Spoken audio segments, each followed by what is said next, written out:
Many women have courageously spoken out about how they experience alienation and harassment in gaming.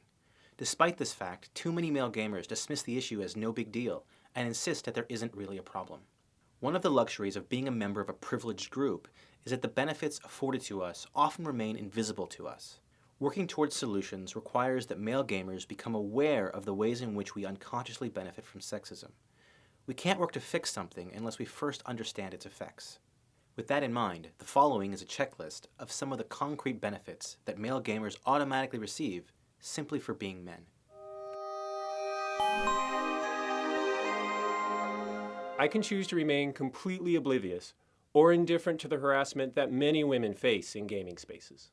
I am never told that video games or the surrounding culture is not intended for me because I am male. I can publicly post my username, gamertag, or contact information online without having to fear being stalked or sexually harassed because of my gender. I will never be asked to prove my gaming cred simply because of my gender. If I enthusiastically express my fondness for video games, no one will automatically assume I'm faking my interest just to get attention from other gamers. I can look at practically any gaming website, show, or magazine and see the voices of people of my own gender widely represented. When I go to a gaming event or convention, I can be relatively certain that I won't be harassed, groped, propositioned, or catcalled by total strangers. I will never be asked or expected to speak for all other gamers who share my gender. I can be sure that my gaming performance, good or bad, won't be attributed to or reflect on my gender as a whole. My gaming ability will never be called into question based on unrelated natural biological functions.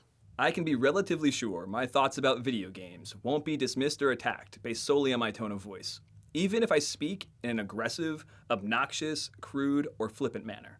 I can openly say that my favorite games are casual, odd, nonviolent, artistic, or cute, without fear that my opinions will reinforce a stereotype that men are not real gamers. When purchasing most major video games in a store, chances are I will not be asked if, or assumed to be, buying it for a wife, daughter, or girlfriend. The vast majority of game studios, past and present, have been led and populated primarily by people of my own gender, and as such, most of their products have been specifically designed to cater to my demographic. I can walk into any gaming store and see images of my gender widely represented as powerful heroes, dastardly villains, and non-playable characters alike. I will almost always have the option to play a character of my gender, as most protagonists or heroes will be male by default.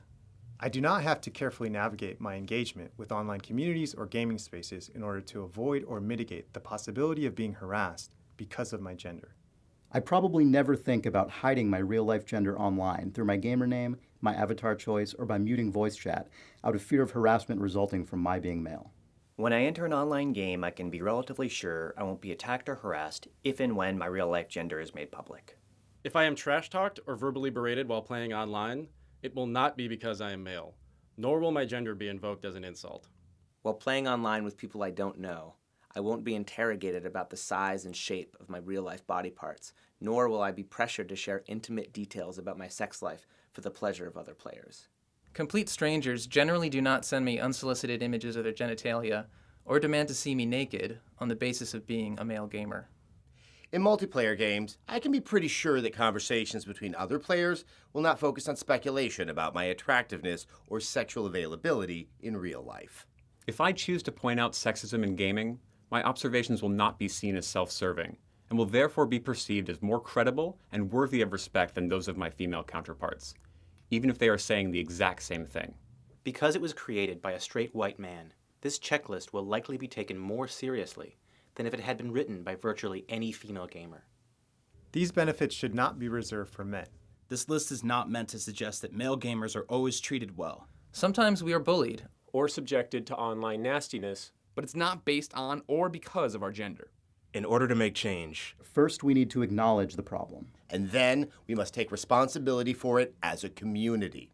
So we can actively work together with people of all genders to dismantle the parts of gaming culture that perpetuate these imbalances. All people of all genders must be treated with respect and dignity. Together, we can make gaming better. Together, we will make gaming better.